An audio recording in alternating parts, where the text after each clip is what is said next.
Welcome, everyone, to this EU Clusters talk on gender equality for SMEs, for their competitiveness and their sustainability. My name is Chris Burns. Thanks for joining us. And this Clusters talks are organized by the European Cluster Collaboration Platform, ECCP. That's 1,500 organizations on behalf of DG GROW at the European Commission. Our agenda today, we'll hear a bit of news from ECCP, and we will go to Slido questions, and we'll have a panel discussion. As you can see, the panel debate, those four names, as well as with you, because we want to get your questions in, and that's very important. And then we'll have a word from the European Commission on gender equality for SMEs, on Women Tech EU, and then funding opportunities. So stay tuned, and let's go to some tech tips, housekeeping rules. Your questions, well, the Slido polls, you can scan the QR code, right? And then when we go to the questions, you can see at the bottom of your screen, there are a couple of buttons, there are a few buttons, and there's one for the chat and there's one for Q&A. And and you can also raise your hand. We can get you in directly on camera if you prefer to pose the question directly. We can do that as well. And keep in mind that this is going to be recorded, and for playback that we can people can see that again later on. So let me quickly go to the news from European Cluster Collaboration Platform with Nina Hoppmann, team member of the European Cluster Collaboration Platform. Nina. Good morning, Chris, and good morning to everybody. Happy New Year to all of you. And great to have here the first cluster talk of 2024.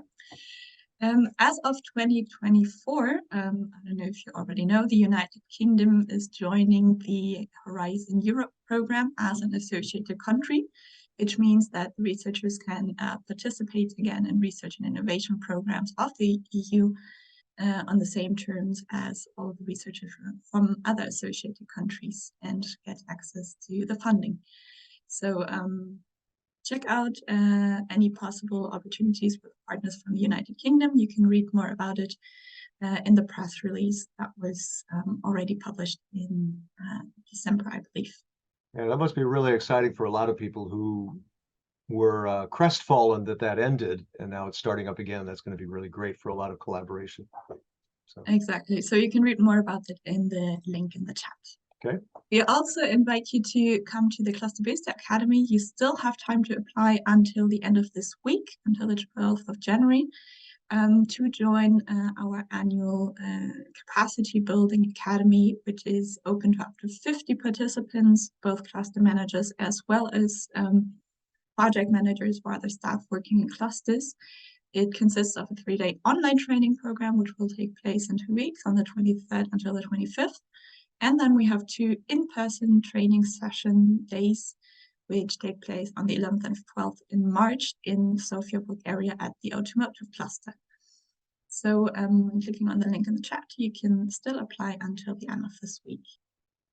And also open is the call to host the Clusters Meet Regions event in 24 or in 25, so next year. The objectives of these events is to talk about the implementation of good practices, how clusters can have an active role in the regional economies and be a driver of the twin transition. We have a lot of events from past year where you'll see the reports online on the ECCP, so you can read about them, how they work, what was discussed. And the cutoff dates for this year are the 31st of May, the 30th of September, or the 20th of December. So take your time, prepare an application, and we are looking forward to receiving them and come to your region with the Clusters Meet Regions. And with that, I hand over back to you so that we can start with some questions, Slido questions, get active for the topic of our day. Yeah, absolutely. Before we get to those Slidos, I want to just mention something, a couple of statistics here. that the European Commission says that in 2021, gender employment gap in the EU was 10.8 percentage points, a decrease of only 0.3 percentage points from 2020. So it is narrowing, but ever so slowly. It decreased by only 1.7 percentage points over the past 10 years. So we got a long way to go to cut that in half by 2030, as set out by the European Pillar of Social Rights Action Plan. That's just to give you a bit of statistical backup about why we're talking today. Now, let's go to the Slido questions. And you heard there, you can connect, as you saw. What percentage of your workforce is female? More than half, about half, less than half?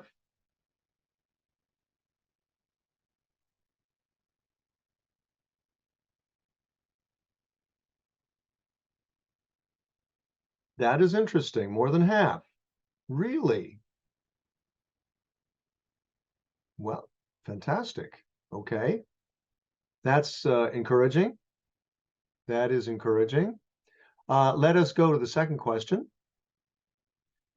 So if you have a gender gap, what measures are you taking to close it? And you can give us a word cloud. Give us a couple of words of what you're doing. Is it maybe training? Is it something like affirmative action? Or, setting quotas? Maybe. That's a hot topic, isn't it? GEP. Developing a gender equality plan. Okay. Practical strategies. Okay. Gender equality plan. Training. Yep. Yeah, work-life balance is a very, very key thing. I see a lot of talk about that in the European Parliament. They even had a piece of legislation on that. They're encouraging the national governments to bring in policies that will encourage work-life balance for women, so they can have their families, they can have their kids, but at the same time work, and balancing that with men and women. Mainstreaming, smart working. Great, we can talk about all these things. Excellent. Excellent input. Working with our board of directors. Yeah, the boardroom, very important. Is getting them on board. Fantastic. Okay, love it. Let's talk about these things with our panel. And what I'd like to do is I'd like to start as a kind of a lightning round. And you see there, Anders, Lucia, Luis, and Vera. We're going to start with Lucia because you've got something that kind of lays things out for us. But if each of you can do it, say, in roughly 2-ish minutes, this is kind of an elevator pitch from all four of you, and then we'll come back to each of you to talk more specifically about what you're doing on the ground.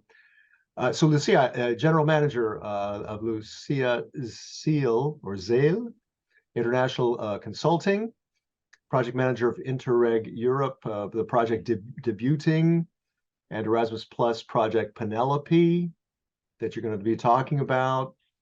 And in fact, I'm told that to include this idea of women and SMEs was kind of your idea, wasn't it?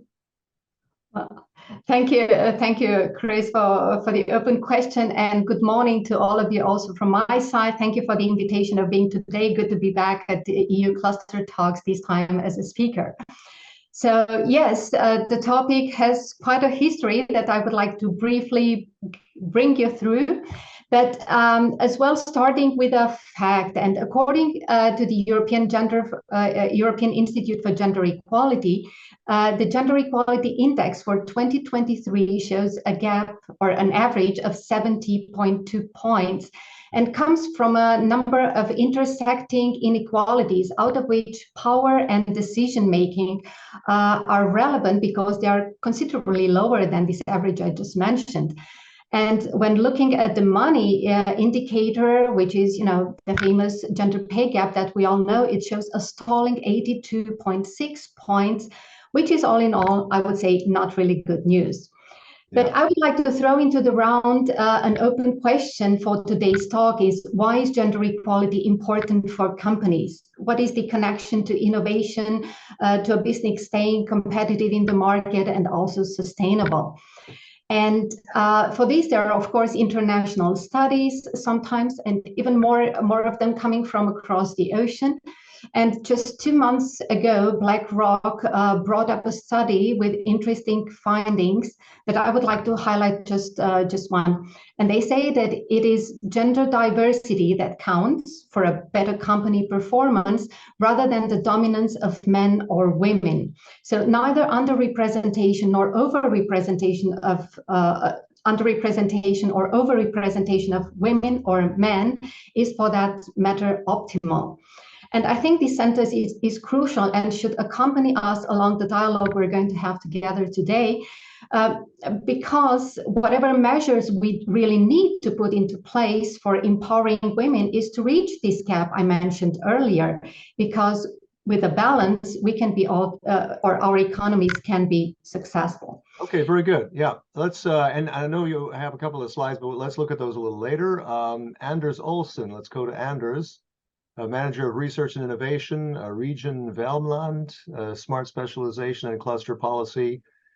You're in Western Sweden on the Norwegian border. I saw the map. And yeah, tell us about yourself and what you're doing. Yeah, thank you. And very nice to be invited to this seminar. And oh, and everybody, all the panelists, please turn your cameras on, because this is the panel discussion right now. Yeah. Thank you. Well, I'm have the assignment to form the smart specialization strategy for Värmland, and I've done that 2 times now. And the first time we did it, it was in 2014, and when we got aware that no one had made a full gender integration of the smart specialization strategy. So, inspired by the S3 platform in Seville, we did that, and I think we were the first in Europe to make a full gender integration of such a strategy. So that's one of the things and main topics I have on my agenda. Thank you. Okay, very good. Luis Goni, Regional Strategy Director, Innovation Agency of Navarra, SODENA, it's called, Sociedad de Desarrollo Development de Navarra. Tell us about yourself and what you're doing. Sorry, Chris, thank you for your great pronunciation on the R's. Por supuesto. Okay, so good morning, everyone, and thank you for inviting us. Yes, I come from Navarro region, and I'm manager of the regional strategy area in the development agency. I work with the smart specialization strategy. I've passed 3 strategies so far. And we've supported, now we have currently 8 cluster organizations in Navarra. So I'm dealing with competitiveness and innovation issues since a long time ago. And this is the approach that we are trying to push forward in this topic, which, by the way, I appreciate a lot and congratulate you for bringing this topic on the agenda, because I think it's a topic that clusters, organizations, are especially capable of working on that and dealing with the problems we have, because our problems more, we will speak about that, but we are asking about the incentives, if you have the right incentives on place, and also if the approach that we are using is the right approach to deal with this problem. So thanks a lot. Yeah, and smart specialization, maybe not everybody's in touch with that, isn't it more sort of focusing on a local level? Isn't it? It's place-based. Yeah, right? Place-based innovation, and also trying to push forward your priorities, the value chains or sectors or innovation niches in which your region has really strengths to compete globally. Yeah, So and that's where the clusters are really key in doing that, because Yeah. you're organizing on a regional, local level. Okay, good, and international, of course, within the EU. Okay, let's move on to Vera Weiss, Project Manager, Green Building Cluster of Lower Niederösterreich, Lower Austria. Tell us about that. You got quite a few things going on there, but I'll let you say it. Yes, good morning from my side. Thank you for the invitation also. Yeah, the Green Building Cluster is situated in Lower Austria. That's a federal state from Austria. And the cluster connects players along the value chain of a construction project, and thus it bundles the potential of competences available in Lower Austria. So it's just a part of Austria, but we are managing also other federal states together when we have larger projects. So you are actually managing 16 business parks, 4 technopoles, 3,600 projects? Yes, but the cluster, the EcoPlus is the economic, the Wirtschaftsagentur is the economic agency of Austria or of Lower Austria. So we have the regional parks, but the cluster is just a small part in this whole complex. Okay. Yeah, and we have our motto is innovation through cooperation. So we form platforms and we are always searching about new development, qualification, process optimization, and organizational development in the Lower Austrian companies. But you got the Bau, Energie, Umwelt cluster, right? That's the yes, and energy, in English, environment. Yeah. Green Building Cluster. Yeah. Training sessions, so forth. Yeah. Everything around the value chain from the building. Yeah. Yeah. Okay, very good. Let's go back to Lucia, because there are 2 things. I think you got a couple of slides to show. You got one program is Penelope, which aims to develop innovative practices following a cluster-based approach, gender mainstreaming, and also debuting. It stands for developing business through inclusiveness and gender awareness. So yeah, tell us about those 2. I guess you're starting with debuting, huh? Oh, you need to turn your mic on, Lucia. I can't hear you. Oh, okay, sorry Okay. for that. So Chris, I think it would be good, before I start just briefly introducing this project, the question is why we're doing this project. And I think a few words in advance to understand why clusters should deal with this topic would be necessary. So when I prepared for this session, I thought of asking, a friend or foe, call it GPT, about the reasons for companies to go into gender equality. What are the benefits? And I think it's important to take a few seconds just to enumerate them and throw them in the discussion afterwards. So the benefits would be, according to ChatGPT, diverse perspectives and creativity, talent acquisition and retention, improved decision-making, enhanced performance and productivity, market responsiveness, corporate reputation, legal and ethical compliance, innovation and problem solving, and employee engagement and morale. This is the assistance that you provide to SMEs, right? Yeah, well, these are benefits that SMEs can have by adopting more inclusive approaches in their operations. Yeah.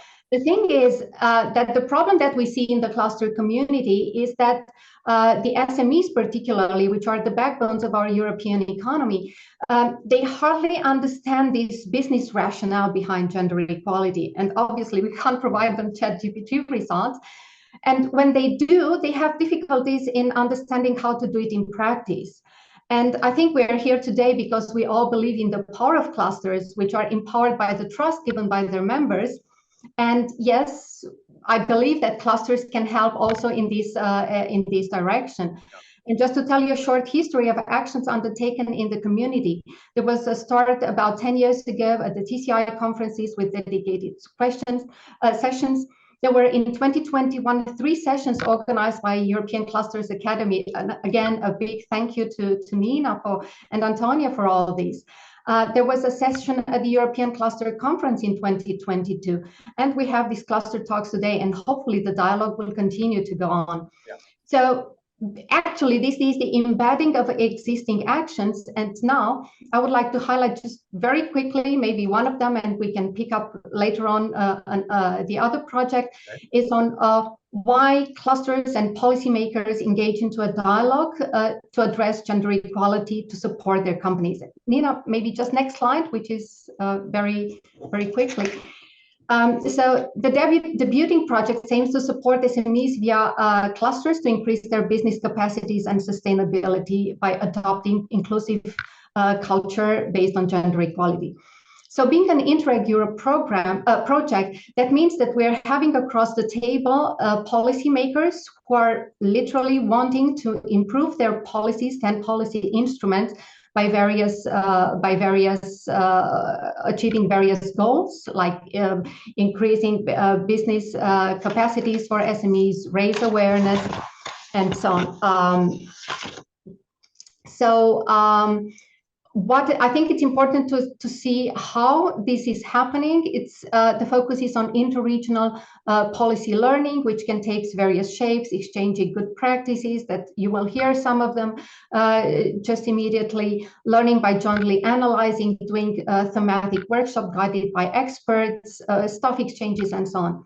Can you tell us one workshop concretely? What's a typical workshop, a thematic workshop? It was organized by the Karlstad Universities and Karlstad University with a group of experts from Sweden, and it addressed the capacities of companies to address gender equality. And you will have the information. The purpose is here not to do a promotion of the project itself, but to show you actually where the knowledge is. So just remember Interreg Europe and debuting, and you will find on the website the partners who are behind, who are the motor of this project, who are doing an immense effort. In just 9 months only, we had such 3 meetings, 50 good practices identified. You'll hear some of them, and so on. And I think the important thing is to be aware that there is knowledge available there, even if we are at the start of the journey. So it's a pioneer project, the first of its kind.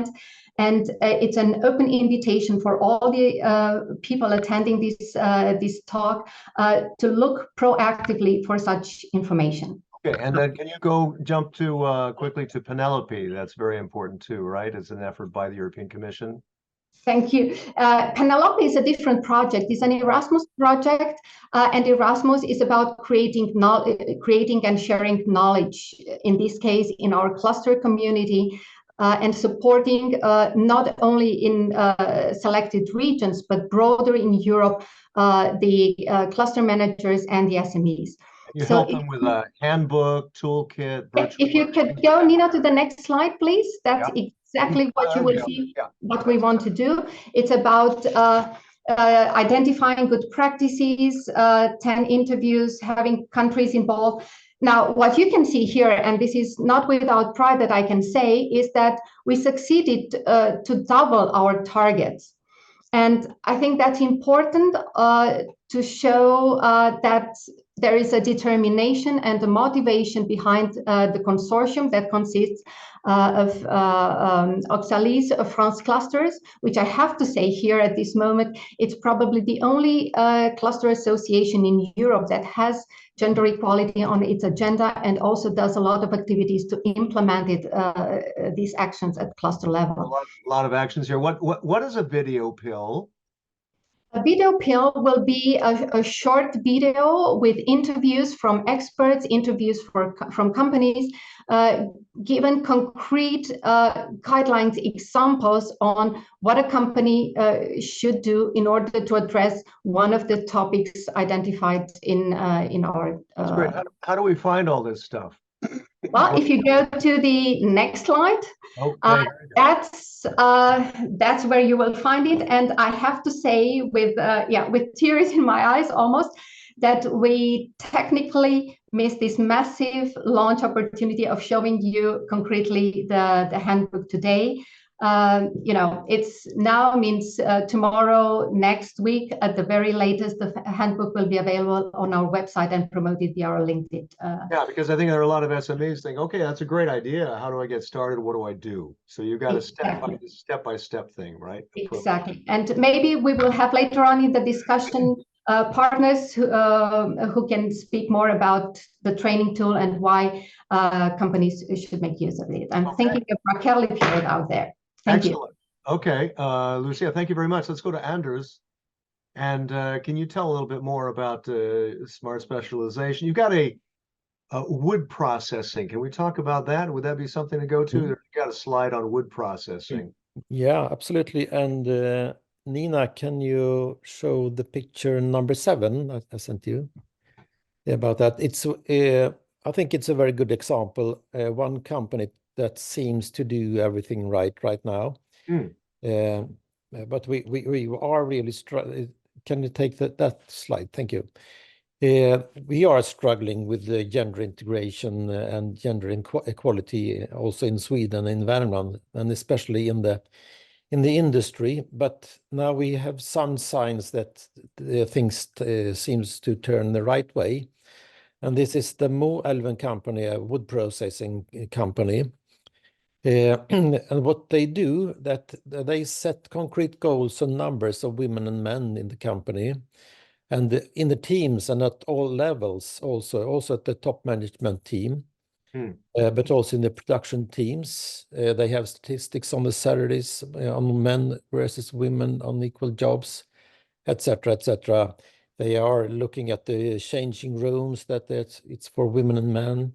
It's about the clothing that should fit women, etc., etc. And it's also about the communication. And the pictures you see here is from a women's evening meeting at the Moelven company. They expected that as most 30 women coming to that meeting, and it actually arrived 180. So they had to have a crisis meeting to handle that. And I think they managed. So I think that's a very good example on a breakthrough, and they work on all levels to do this in a very good way. And if you show the next slide, Nina, this is the first slide or picture you meet at their web page. It's a woman in a responsible position at the Moelven company with a helmet on her head. Okay. Yeah. And I understand you work with your region, Värmland, with your cluster, you work with government, academia, industry, right? Yeah. Yeah. If you can show the next slide, Nina. This is the one slide, the one picture of our smart specialization strategy. Okay. And you have the smart specializations in the middle. It's for space economy, for instance, or digital health innovation, etc. And we have assigned one in each of the clusters to be responsible for an open platform for one in each of the smart specializations. And we have also 7 perspectives that are innovation commons, so to speak, for all the smart specialization. And one of them is gender integration. And that area we are having ourselves in Region Värmland. That's our topic, to help these clusters with gender integration in a number of ways. What's the toughest part about this gender integration to overcome? What is the most difficult part about this gender integration? Is it changing minds, or is it changing structure, or? Yeah, it's about training both the cluster organizations and the staff, and also reaching out to the SMEs to train them and to make a change in the top management, mainly in the companies. Are there certain sectors that are more lent to doing that? I mean, I see you also work with healthcare, culture, public transport, as well. I think, yeah, it's challenge mainly in the industry, in the producing industry. like the forest-based bioeconomy or the advanced manufacturing. But it's also in the energy sector. The healthcare sector has another logic where the public sector provides the healthcare, and that's our organization, Region Värmland, doing that. There it's dominance of women, but we have the tech sector that meets that sector where the men are dominating. So that's special. We want to have the movement the between those sectors, that men in the tech sector goes into the healthcare and vice versa. I see you've also worked at OECD, so you've had more of a global approach, haven't you? From your experience, all this experience you've had, why is gender equality more than just a justice issue? Yeah, and that comes from my experience from the debuting project quite a lot. And I think Lucia was talking about, right? Yeah, and I think it's more than a justice question. It's also about even the cohesion policy of the European Union. But from my experience in the companies, when you work with gender equality, as for instance in our region, Volvo Construction Equipment, they train their teams in inclusion and gender integration. And if we do that on a large European scale, I think we can reduce tensions between groups with different backgrounds on a scale that, and also reduce political polarization in the member states. So if we implement this, it has huge impact, I think, on the European Union and the politics and the culture as well. Okay. And we can see that in the debuting team, where it comes from all corners of Europe, how we can integrate and understand each other in a much better way. And we are not that different than when we believe from the start. Yeah. Let's move to Luis. And you've got a lot of different projects there, I see. Yeah, tell us, let's see, I mean, can we talk results? And also what more is needed to teach gender equality in the workplace? Okay, thanks, Chris. Well, results are not good. The figures are not good. First thing I have to say is that Navarra has is the third region in Spain with higher gender equality, gender pay gap. The wage gap is the third highest in Spain, 22-37%. Why do you think? So why is that? Why so, is that? Why is that gap so? Why is that gap so gaping in your region? It's we think it's due to our industrial fabric, the structure of the economy in Navarra, which has a very important manufacturing sector. Is the highest manufacturing sector in Spain, and in the share of GDP is the highest in Europe, or one of the highest in Europe, above Germany, for example, around 30% of the GDP. So that's why, and that's why it's me working on this, and instead of other social workers or people from the social part of the government, which are already working on that, of course, but because it is a problem of talent. And I recall the President von der Leyen speech of the Union address in this 2023 year, saying that there are millions of posts looking for workers, not workers looking for posts, but millions of posts, because we have a very important lack of talent, and 74% of SMEs are saying that they are facing skill shortages. Why is that?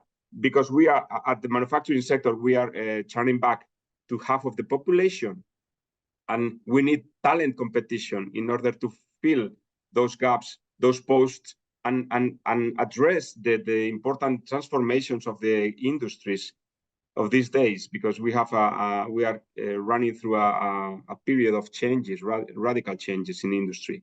So in spite of that, we have a lot of policies and incentives and programs in place in Navarra. We have, I mean, we can say we have one of the highest public sector initiatives here, comparing to our other colleagues in Europe. And we have, for example, an equality public institute, which is assessing companies directly, assessing also the government and all the policies in Navarra.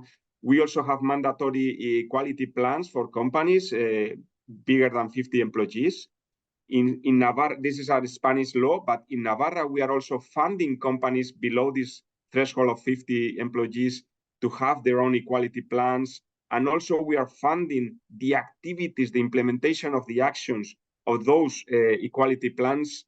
But still, our study, we've conducted a survey recently in the building project, and the study shows that companies have action plans because it is mandatory and because they benefit from that in order to be able to get public grants or public contracts, be hired by administrations. So this is a question that we have to raise. Do we have negative incentives here? Are the public sector working in the wrong direction? And for that, we need to bring in the private sector here and in the debate, and because it is a question of culture. And the report, the survey we've conducted says that everybody understands it is important. Everybody is aware that competitiveness should improve if we had more balanced companies.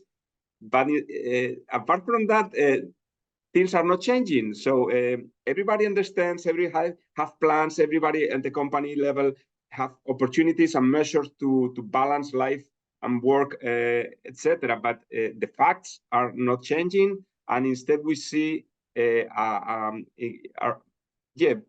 lack of people, a lack of women, especially working on studying STEM studies, engineering, maths, electronics, etc. So we have a lot of things to do yet. Yeah, there's a lot of because we got to fill that skills gap. We need to integrate half of Europe's population, women, in more companies. But there are a couple of success stories in Navarra, right? There you have an electronics company where half of them are women. You talk about that? If you go to the detail, then you can find and highlight some companies that are doing very well, performing very well, growing every year, and they have a balanced personnel, a workforce. In fact, a microelectronic company which is working and growing 10, 20% every year and has balanced company with 50% of women. It's led by a woman, this company, and this has something to do because our survey shows that in companies that are led by women, we have better results. So that's why it is important to change the picture. And this is the main anthem, the main mission that we have in Navarra so far, to change the picture. Because anytime we see, Nina, maybe you can put the picture, the slide that I sent you. Anytime we see business industry meetings, we see a lot of men. Yeah, and this is a specific example of our most important journal in the newspaper in Navarra. So that tells a whole story. That picture tells. Every year we have these 100 key names in the industry in Navarra, and we have 10%, 10 out of 100, and most of them, or some of them, are from the public sector or associations, business associations. As you said, not 1/3 of the cluster organizations have female managers. So if you take out those associations or the public sector, it's 3 or 4 names. Okay, let's talk about another success story that I saw that you're working with is Caramelos El Caserio. It's a caramel producing company with 28 employees, and half of them are women. Yeah. It's artisanal, it's bio. Yeah, they're doing innovative caramels, so they mix in with good functional properties, but I have to say, Chris, that it's okay, but it's a food sector company, and I don't know why, but food sector and biotech or health sectors are full of women. And in fact, I have an example of a company. I visited a company in a rural area where we have lots of food sectors and because it's a traditional sector there, and we have great vegetables in the south of Navarra, and But I was in a renewable energy company, and the manager, which is a great guy, he said, I don't know why, but women are not coming. And I offer higher salaries than the other companies at the other side of the street, but they are in the food sector. And the food sector, don't know why, but traditionally women go there, even if they are less paid. And even though I appreciate women, because in this specific fine-tuning work with hands, women are better with less defects. Yeah. For them. But that's Okay, reality. There's work to do. But I mean, but why in this microelectronics, half of them are women? That's interesting. Yeah. The next step in the Beauty project is to go to analyze these specific best performing companies. We have a survey of 360 companies. This is the first step. And the second step is to highlight what are they doing well, these companies that are performing better. Okay, so the jury's still out on how this is actually, why this is actually working in that one. Yeah, that's it. What we've seen is that big companies and companies led by women are performing better in gender equality. Okay. This is one of the first conclusions in our survey. Right. Okay, please keep your questions coming in to all of you watching. You can put them in the Q&A and keep an eye on the chat, because there's a lot of good information coming in on the chat as well, from the panelists and from others. I can see a wide range of people who are tapped into to this cluster talk, which is really great. Vera Weiss, let's go to you for a little bit more on what you're doing. And I like this idea of the Peter and Paula principle, where you find your hidden Paulas in the hierarchy, and it's a matter of corporate culture. And an example is a wood processing company. Can you tell us more about that? Yeah. But let me start at the beginning. So during the pandemic, the Green Building Cluster team surveyed the needs of our cluster partners. And the results showed a shortage of skilled workers and the demographic change, that they are an increasingly difficult key for our companies in Austria and in Lower Austria. So to counteract this, it is important for company to be attractive, not just for the existing employees, but also for the future employees. So the need is that the focus on the employee as an individual with his or her competences and needs, regardless of the gender, origin, etc., is very essential right now. So the mindset of the employees changed. So based on this need, we developed a new work and corporate culture in 2022, and we served it as a format that provides entrepreneurs with inspiration and external perspective to take proactive action in their own companies. How do we do this? Okay, can you talk about that slide? Yeah. Yeah, how do we do this? We do this in interactive workshops. It's concretely 2.5 days completely. So it's 1 day and a half day, with homeworks in between, and 2 weeks in between those days, workshop days. And we offer a low barrier program in this format. Here, this slide shows that the importance of communication with your employees is very important. And our entrepreneurs, they are not used to communicate with their employees. And this game, it's from Metalog. You build with those pieces a city, and the standing people are not allowed to talk with the sitting people, and it's they just have to tell them how they have to position the piece, and this shows how communication is important. And this is one of our inspirations. A really good inspiration, which I want to highlight, is what you mentioned, the Peter and the Paula principle. Okay.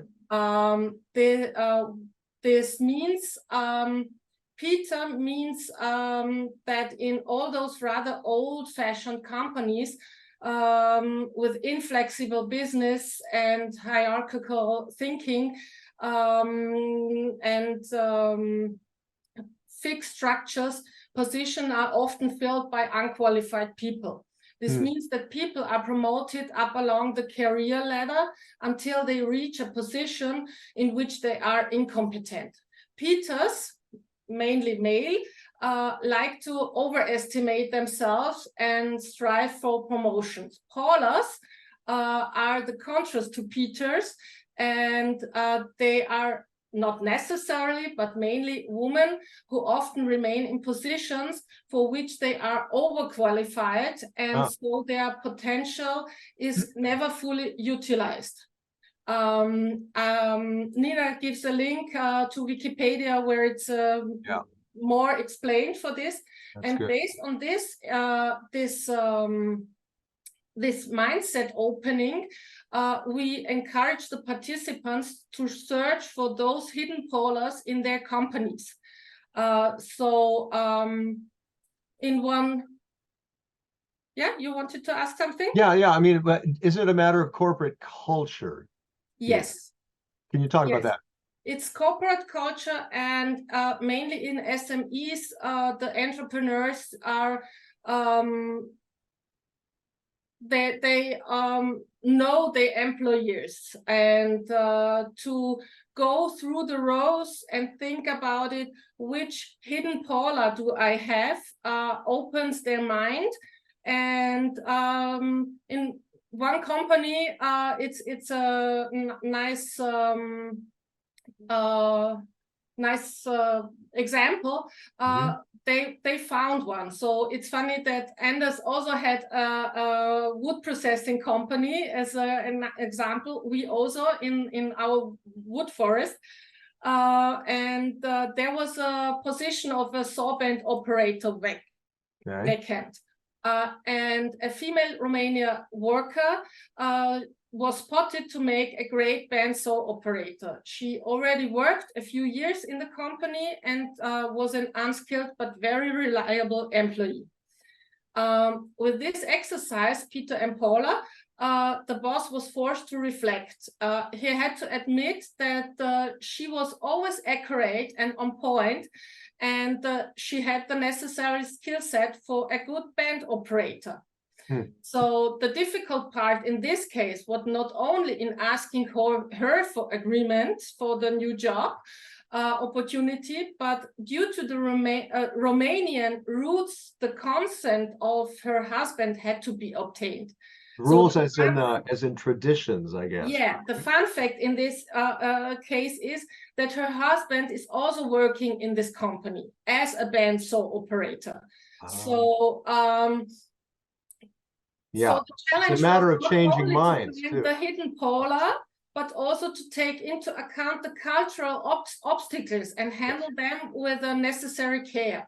And taking all these factors and variables into account, it turned to be a win-win-win for everyone. Yeah, absolutely. Yeah. Okay. I'm checking for questions here. I see a lot of comments in the chat. But before we get to any of those, I'd like to get the Slido. We have one more Slido to do. Nina, can we do that now? To talk about the barriers. So we've talked about a bit about that. And what is, to those of you listening and watching, what is the main barrier to gender equality among SMEs that you have seen? And this is a word cloud. So you just put in a couple, 3 words on each, whatever you think is the main obstacle.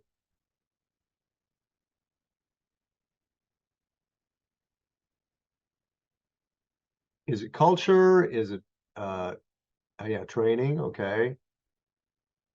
Changing culture, resources, support. Yeah, all of those. Knowledge. Yeah, yeah, that's what this cluster is about too. It's raising awareness and knowledge about the issue. Yep, there we go. Like minds. Yeah, corporate culture, national culture too, and recruitment. I think it's really interesting that BlackRock, those, the big investment house, talking about that as well, as Lucia mentioned, and that's in the, if you want to see that study, you can see it in the chat. That it isn't, and as Anders said, it's not just a matter of justice, it's a matter of profitability and access to finance. If you have more gender balance and you're integrating more women with skills and training them, you're more likely to be profitable and get access to finance from banks or investment houses like BlackRock. So it makes a lot of sense for your SME to do it. And that's what all of our panelists are working hard in their regions to help. They're all there to help make this happen. Ignorance. Oh yeah, that's right. Ignorance, conservatism, tradition, parenting. Which one of you among the panelists can talk more about work-life balance? Because that's a really key issue, isn't it? We talk about training, we talk about awareness and culture, but is there any effort that you can talk about in bringing more work-life balance to encourage more women to get involved in the company? Anybody? Yeah, Luis. Yes, Chris, if I may. Yeah, what we know is that we have different measures, and the government at national level is creating very important regulations to change this. So now, for example, parental leave is mandatory for both men and women on the same couple. So both parents have to take 16 weeks of leave.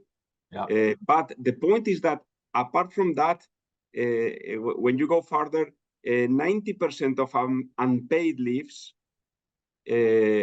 for children care are taken by women. 90%. 90%. So this is very important. And companies have prices and seals recognizing they have in place measures to balance work and life balance. But the point is that they are used by women. Is there any explanation why that? Companies do their job. Yeah. Companies are doing their job. I think, I've read about articles in the Nordics about how there's a big effort on work-life, on balancing in a family between the couple to share work or work-life balance. Anders, can you say anything more about that? Well, I don't think we are doing that well anyway, neither here in Sweden and in Värmland.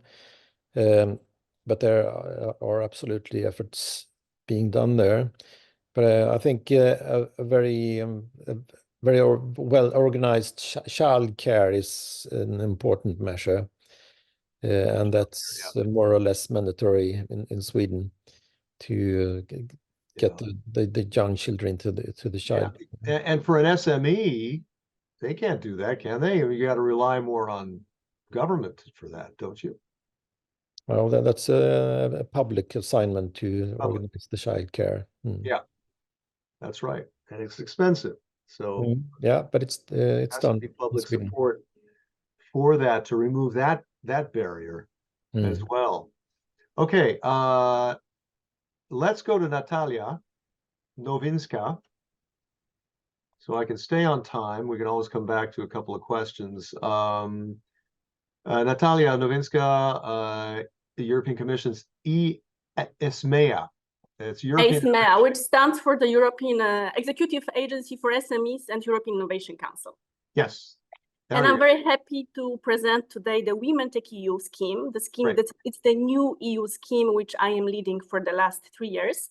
Wait, but before we get to that, Natalia, you saw that word cloud. To me, it's quite revealing of all those issues Does anything surprise you on that, or do you think it is the sum of the parts? Actually, I will come back to your discussion. I noted 2 points to which I would like to come back. Okay. When you were asking Luis whether supporting women is a matter of justice, and I will come back to what Luis was saying that the teams led by women actually they have better results. Okay. Yeah. Okay, great. Yeah. Okay, so I think you have about 10 minutes. I have 10 minutes. Okay, I will manage in 10 minutes. Max, yeah. Okay. So Women Tech EU is a new EU scheme which is supporting early stage deep tech startups funded and led by women. But before we go into the details, I just wanted to briefly present the context. So if you go to, we can go to the next slide. Yes. So women represent more than half of the EU population, and they create roughly 1/3 of all the companies. However, the startup ecosystem is very gender unbalanced. We are observing a huge gender gap in high potential innovative startups, because only 15% of all startups were funded or co-funded actually by women. They have mixed teams. And only 6% of all startups were actually created only by women. So we got a lot of work to do there, yeah. Yeah, 85% of all startups were created only by women. And similarly, we are observing a huge gap in funding. Actually, this is also what Chris, you were saying, in funding the innovative startups. But here, actually, the gap is even bigger because in Europe, only 5% of the capital goes to mixed teams and only 2% to all female teams. So 95% of all the VC funding goes to all men funded startups. So here I want to come back to your question to Anders, whether it's a matter of justice. No, it's not only a matter of justice, it's also a matter of money. Because actually overwhelming evidence shows that startups funded by women or startups with diverse teams actually outperform startups funded by men. They generate more revenues, they create higher profits, they exit faster and at a higher valuation. And they do all this while raising less money. So actually for every woman that in Europe that does not have a chance, an opportunity to found and lead the tech startup, Europe is losing not only on talent and diversity, but it can result in missed opportunities worth millions. So European tech ecosystem will remain competitive only if it manages to attract and retain more female talent. So this is the idea behind Women Tech EU. So we can go now to the details to present the team. So as I said, this is a new EU scheme, and the pilot call was launched in 2021 with a small budget of 3.75 million. With this budget, we supported 50 women-led startups. And as the pilot call turned out to be very successful, we attracted to a lot of very promising startups. This initiative was launched as a fully fledged initiative in 2022 with increased budget. This year, I'm still in the 2023, we supported 134 startups. So if you can go to the next slide, please.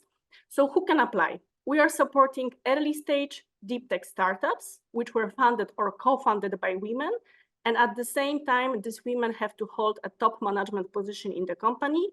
So CEO, CTO or equivalent. We also accept CSOs, so chief scientific officers, and COOs, so chief operating officers.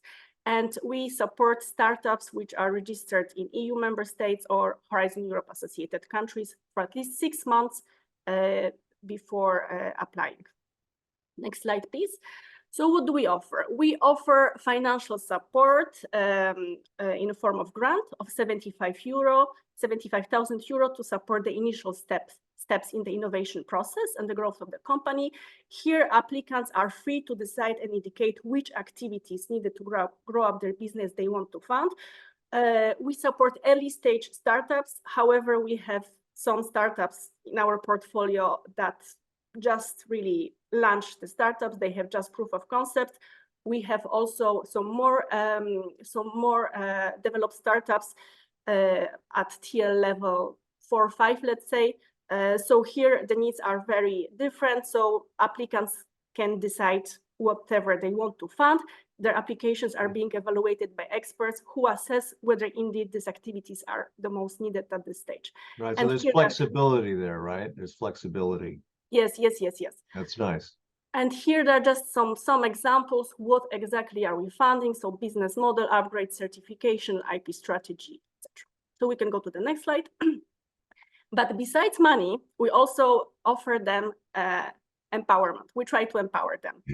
So we work very closely with our colleagues from the EIC, European Innovation Council, who are running Women Leadership Program.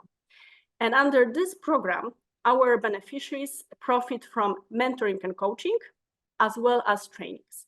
So each participant will work with mentors and coaches. These are experienced entrepreneurs, investors, innovators, senior managers. The mentors share knowledge, experience, give overall support, but also very importantly, they also share networks. So they can really, they can show them also their own experience, how did they set up the tech company, etc. They help to define the career path, overcome the existing challenges. While coaches are more business coaches, they focus on business related aspects. So they really work very closely on improving the business, such as improving business plan, market entry, how to define customers, etc. Next slide, please. And in the framework of this Women Leadership Program, we also organize the trainings for our beneficiaries. For example, how to pitch in front of investors, how to select advisory board, etc. So we call it that we don't only give them money, but we also give them smart money, because we want to really show them how to run this business, how to make it successful. We work on this business related aspect. We also give them we also give them access to our investors. They are being invited to all sorts of pitching events. In the European Innovation Council, they really have a lot of these events, these possibilities. Next slide, please. And here I wanted just to show you some statistics. So where our applicants and beneficiaries come from. So this is the so-called mostly old Europe and Nordic countries. When we talk about widening countries, Poland was like the Polish startups submitted 16 applications, but unfortunately did not translate into the number of successful selected startups. If we can go to the next slides. So these are the selected startups. So again, let's say old Europe, Spain, Germany, France, followed by Norway and Turkey. However, what is maybe worth highlighting here, that for startups, for funded startups actually are coming from Estonia. So this we can really observe. There are several applications from the so-called Baltic tigers. So the Baltic countries are quite known for a strong startup ecosystem, tech ecosystem. Next slide, please. And here also, I don't remember who was saying this. I think maybe Luis, about what are the areas mostly represented by women, by women funders. So health and biotech represent half of all funded projects. So many of them are also femtech. So so innovations focused on female. I guess that's impressive about biotech, right? Yes, it is. Although, I think it reflects, I know that in the European Innovation Council, where of course majority, like I think 80% of all applying startups are men-led, health is also the most popular domain. Yeah, interesting. Well, we have two Nobel Prize winners who are women on CRISPR technology, so okay, next following slide, in the footsteps. And here I just wanted to show you some examples of projects. Really, the portfolio is huge. It touches upon all industries almost. So we have early cancer detection tools, cybersecurity, in vitro waste recovery. We also have energy. There's a lot of really everything. So there are just a few examples of what we are funding. And the next slide, please. And then, as I told you, until now we had 2 editions of Women Tech EU. As of 2024, there will be consortium managing this call. So we just selected a consortium. We are actually finalizing the grant agreement. They receive from us 15 million euro, and they will need to allocate at least 75% of this budget to for the financial support to third parties. And the first calls for women-led startups will be launched by them, by this consortium in Q1, maybe in March, maybe in April. So this is it from me. I just managed in 11 minutes. Great, right on time. Perfect. Dziękuję bardzo, Natalia. Great. Maybe a quick round from the panelists. Your reaction to Natalia's presentation. I guess that's quite encouraging to see that project. Perhaps that can help you in your region. Yeah, let's start with Lucia. Well, no, I think that's beside that's important. It's without question. But I would like to use this last part of the talk in raising maybe a danger and a threat that we are facing related to the gender equality. And it's an open invitation for discussion, and starting by giving a very recent and unfortunately negative example from my own country. And that is the AI chatbot launched last Wednesday by the Austrian Public Employment Services based on ChatGPT. And bluntly, the result was women to the kitchen, men to the IT. It went offline within hours. It raised a lot of public discussion, because I think we should be aware that as much as, you know, the good things happening with the ChatGPT and AI and generative AI and so on, there is a threat particularly relevant for the gender equality and the biases that are hidden behind the artificial intelligence. I don't know how to address it. I don't know, but I think it's something that we should permanently start thinking of. And addressing it in whatever possible way, because otherwise the technology is going to take up into a direction, and the biases that it hits or brings along are going actually to create barriers for what we're actually wanting to change. So I think that's something, some food for thought maybe for next discussions and how we could possibly address this. Yeah, I mean, AI should be hopefully a tool that helps us be more productive and doesn't impede us. And the AI Act is aimed in part at helping to sublimate that energy. Anders, I think you had something else to talk about. Yeah, I can confirm the numbers from Natalia about the numbers of risk capital or venture capital to women. It's some years ago it was only 1% that went to firms that were established by women. But on the other side, our most successful accelerator now is in the area of bioeconomy, forest-based bioeconomy mainly, where I think around half of the firms there are led by women. It could be about lignin utilization, about new advanced materials and new analyzing methodologies. Okay. So that's quite encouraging. Yeah. Okay, good. Quick word from Vera. Feedback. Yeah, I only can add that the mindset of the entrepreneurs is very important. And in our program, we also did the privilege walk. Maybe Nina can show the second slide I prepared. We took it as a right takeaway from the debuting program. And it shows that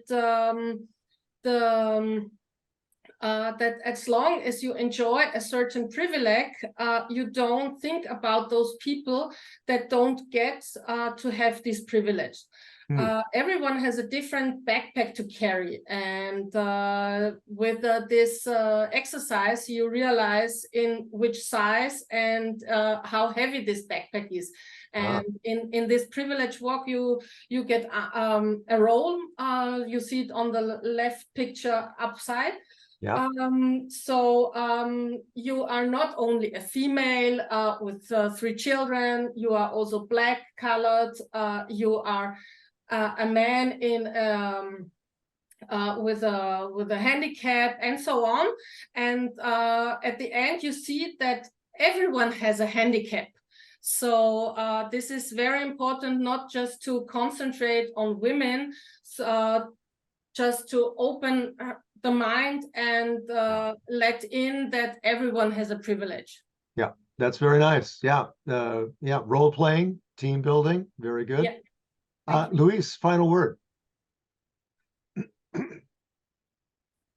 Oh, you got to turn your mic on.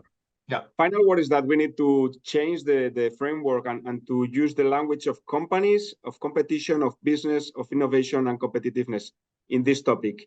And as Natalia said, there are lots of studies showing better performance of companies led by women. We need to show that, to highlight those results. And we need to try to ask our companies to try, just to try. There are measures, there are incentives, there are programs, there are initiatives to support women.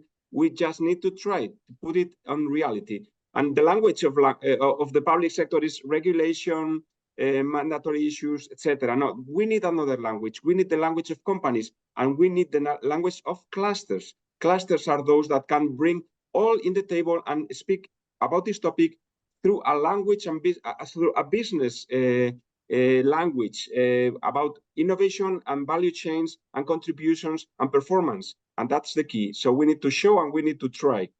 Thanks a lot. Yep, thanks a lot. Thanks to all of our panelists. Yeah, Vera, a quick word.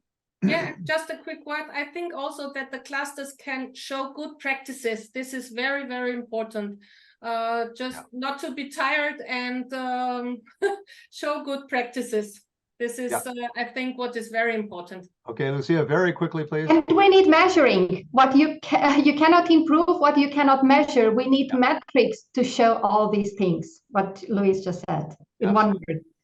Okay, great. Thank you so much to everybody. That was really a great, lively discussion, and hopefully a lot of takeaway for everybody. And keep an eye on the in the webinar chat. There's a lot of really good information there from our panelists and from others. So please have a look at that. And at the same time, if you can double task and see what Nina has to present to us on financing opportunities. Nina, please.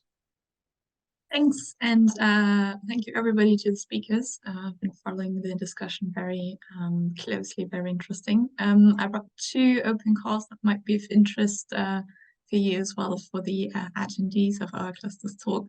There's one call open to promote gender equality. The objective of this call is to support, advance, and implement comprehensive policies to promote women's full enjoyment of rights, of course, including work-life balance, what we talked about, equal pay between women and men, and women's empowerment and gender mainstreaming.